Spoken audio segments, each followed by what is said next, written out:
Okay, in this video I'm going to show you some very strong evidence that indicates that some Black Ops program is trying to get the Yellowstone supervolcano to erupt. First, a little background. Okay, the caldera of Yellowstone is really huge. New estimates from December 2013 say it's about 240 cubic miles of molten magma, which means that if it erupted, it has the potential to be about 2,000 times the force of Mount St. Helens. And if you were alive back in 1980, you remember this is Mount St. Helens. This is the amount of ash deposit it had.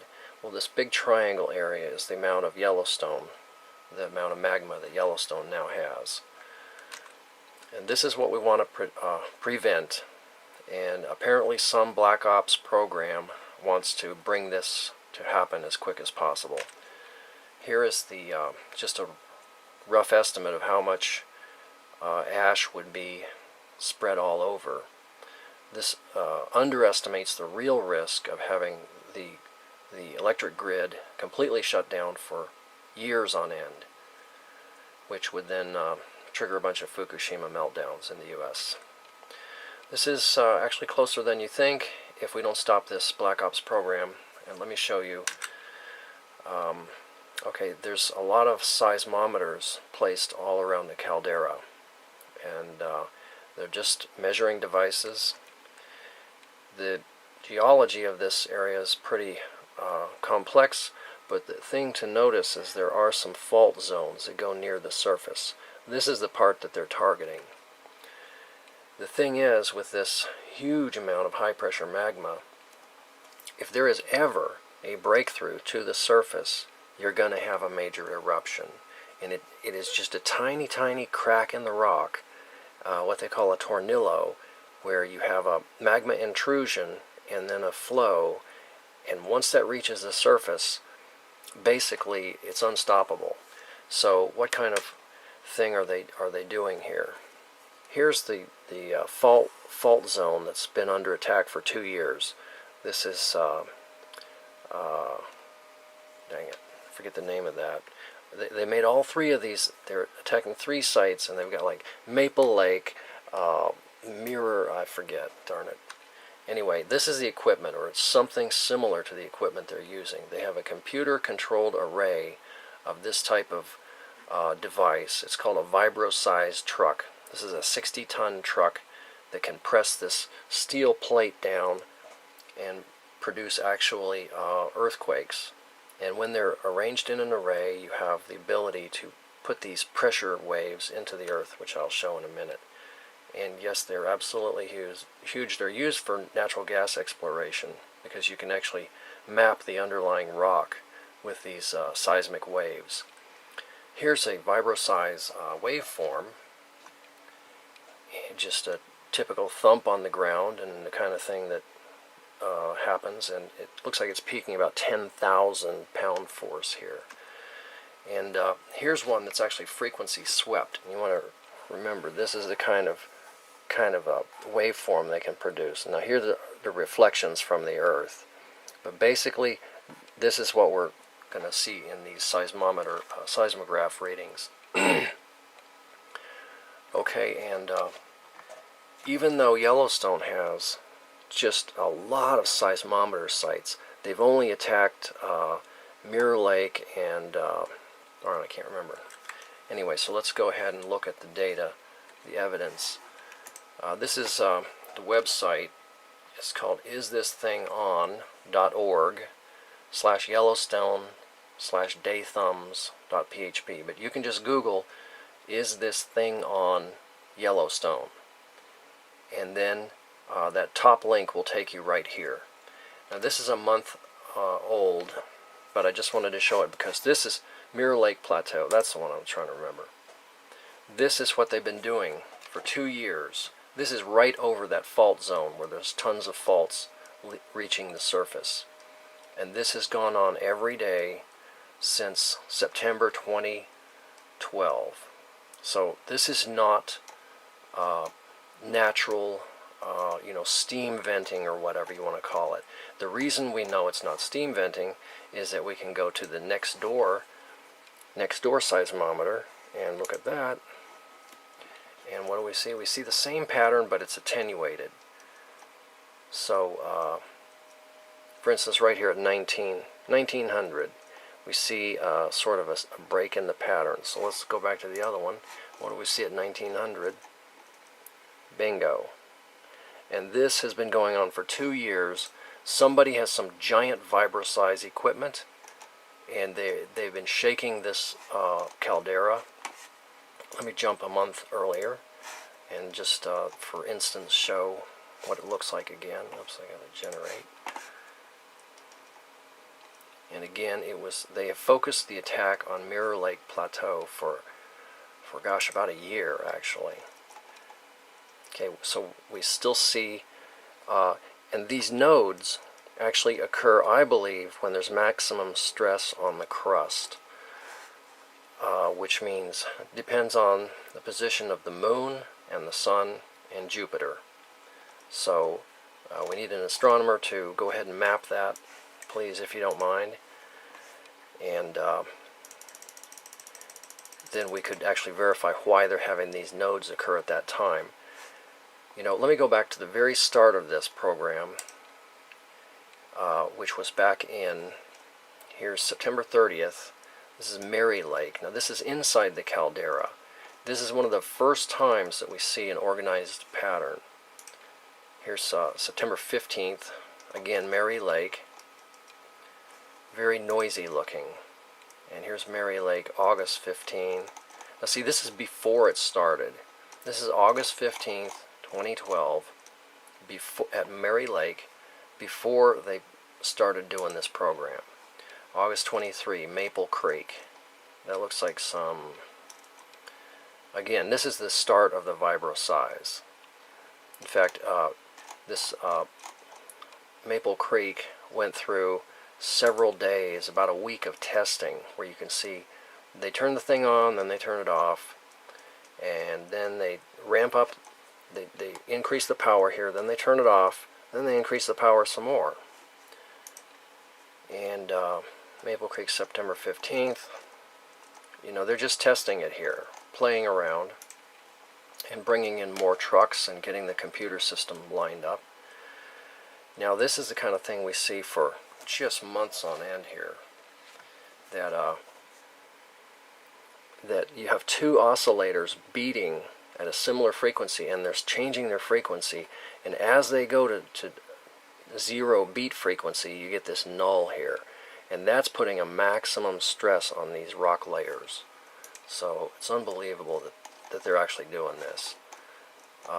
Again, no matter how noisy it is, you still get that beat frequency, generally twice a day, which would mean, you know, sunrise, sunset, or moonrise, or some relation between the big gravitational pulls of the sun and Jupiter. Pelican Cove. Now this is not being vibrated. This is not vibrated. This is the proof that it's not a calibration signal that they're putting in, you know, because here it is many miles away and we still see that pattern. That's proof that the ground is shaking. Maple Creek, October, and now I'm going to go through here real quick because we'll just look at every 2 weeks. And now here's your beat frequency again at 11:30. And next, okay, now this is Maple Creek, November 1st, 2012. Aha, so it was turned off and then they turned it on, evidently. Oh, great. Security alarm's going off. Let's see. Mirror Lake Plateau, November 15. Now look at this pattern. Holy cow. And, you know, for the longest time they've been saying, oh, this is steam intrusion. It's not. It's too mathematical. It's too perfect. And here's January 2013, Mirror Lake Plateau. Look at this signal. It's sinusoidal. They're sweeping the frequency. Sweeping, and then here you have this like amplitude modulated envelope here. So we know there's probably a couple different systems banging together. And January 15, February 2013, Mirror Lake Plateau. I mean, look at these patterns. This is not steam, folks. This is why Stan Deyo has said that he talked to some kind of a geologist worker up there, and they had to sign a top security oath under pain of death if they talked to anybody. But you know, these guys that set up the trucks and the computer lines, they don't know what they're doing. All they know is they're getting paid a ton of money, and they're supposed to keep their mouth shut. So here's your disclosure right here. Obviously, this is a very regular pattern.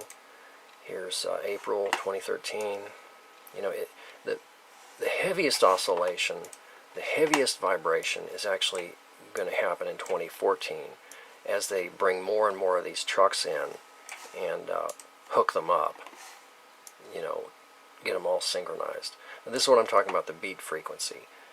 Here you have these two oscillators, you know, a fraction of a hertz apart, and then here, right here is a null. Like right there it goes to 0, and then it builds back up again. So that's putting maximum stress on the rocks underneath these 2 or more frequency sources. So this is all computer modeled now, and they're doing everything they can, short of popping off an H-bomb down in a borehole, to get this thing to blow. And the reason is the scientists are so worried about the Arctic methane venting exponentially that some scientists believe our only hope is to blow up the Yellowstone supervolcano.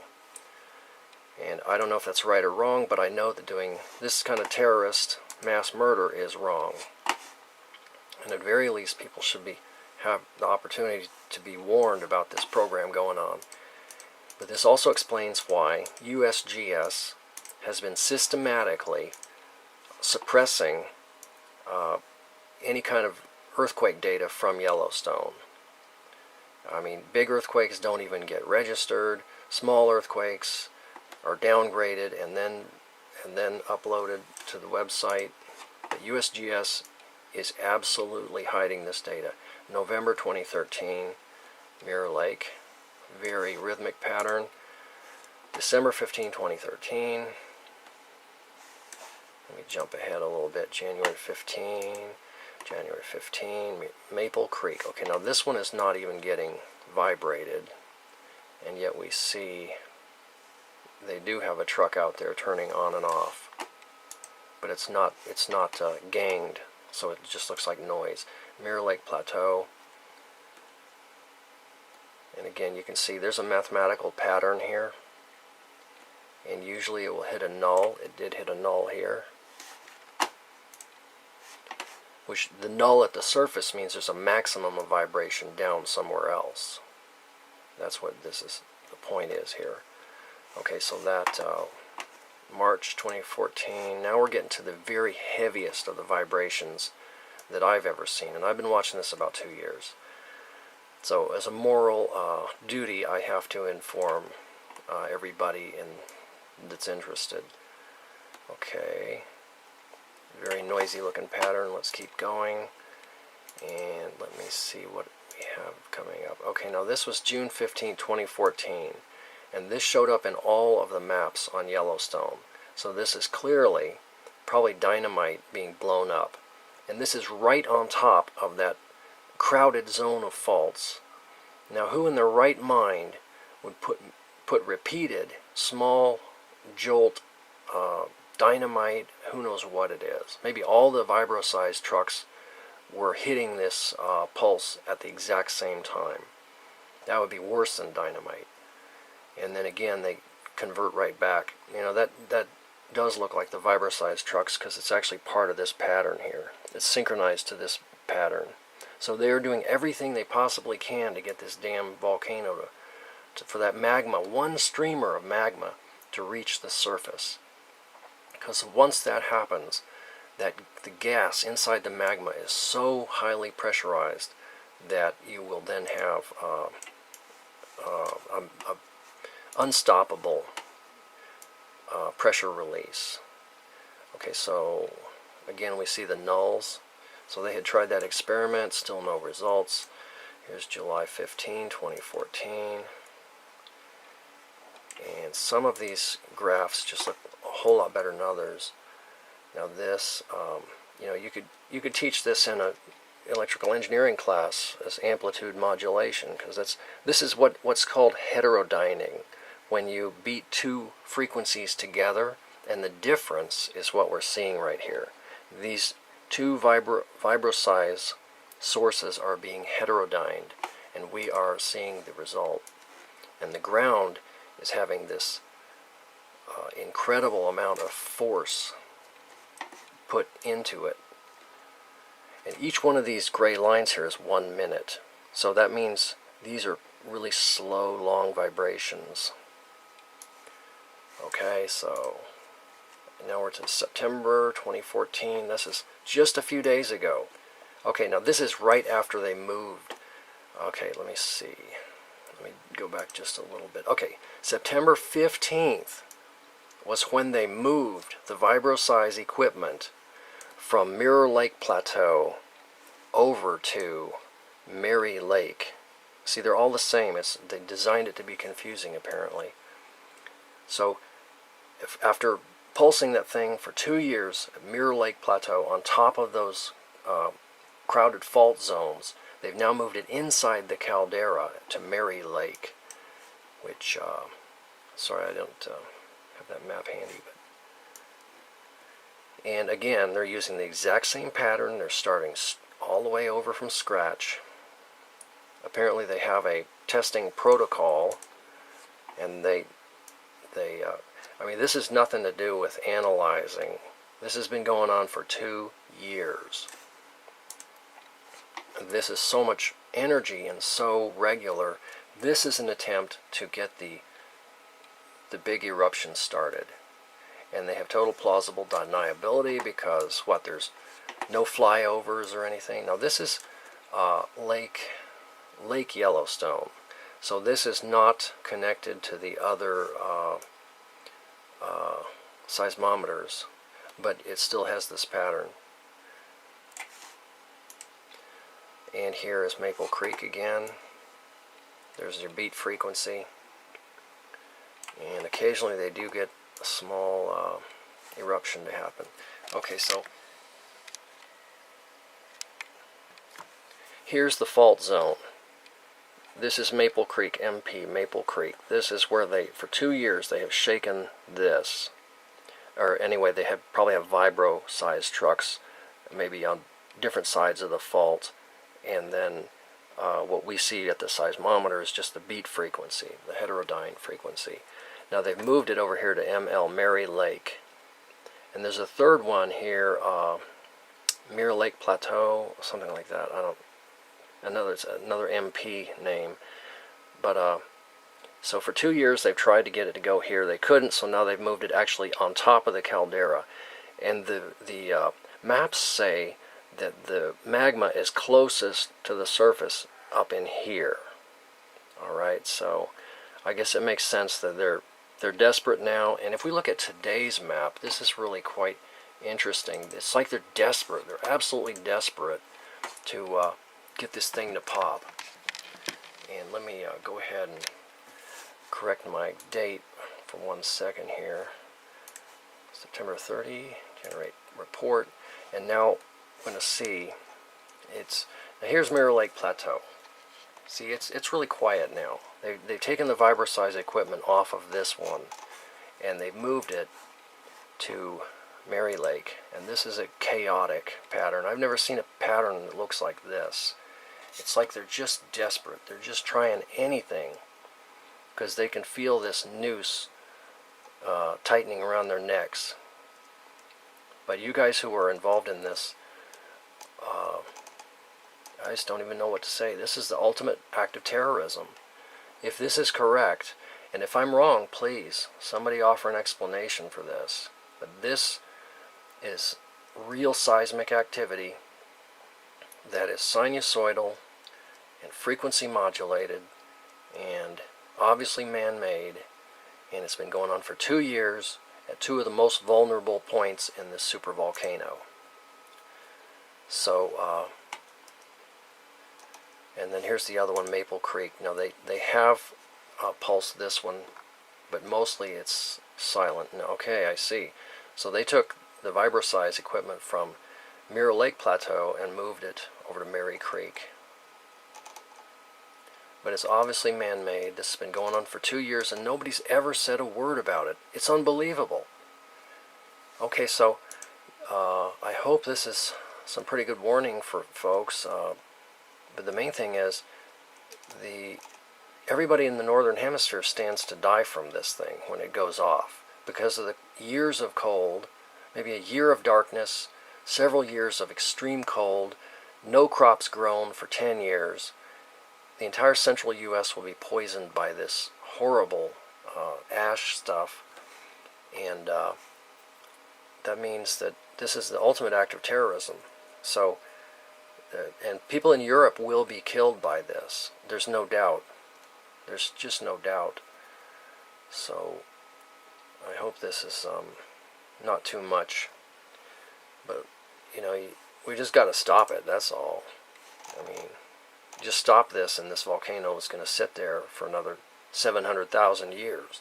But if we don't stop it, it may actually go off in, 4 or 5 years. We'll see. Thanks.